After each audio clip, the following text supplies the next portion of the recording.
సాయంకాలం ప్రదోష సమయంలో ఈశ్వరుడి దగ్గర నారికేళ దీపాన్ని వెలిగిస్తే ఆ గృహంలో శివుడు ఆనంద తాండవం చేసి అష్టైశ్వర్యాలు భోగభాగ్యాలను కలిగింపజేస్తాడు.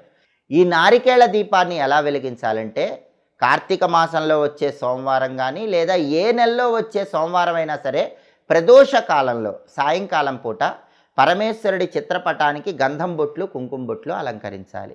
లేదా శివలింగం ఉన్నట్లయితే శివలింగానికి గంధం బొట్లు అలంకరించాలి.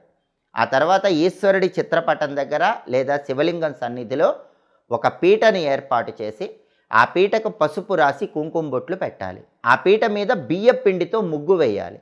అలా ముగ్గు వేసిన తర్వాత ఆ పీట మీద ఒక రాగి పళ్ళెన్ని ఏర్పాటు చేయాలి.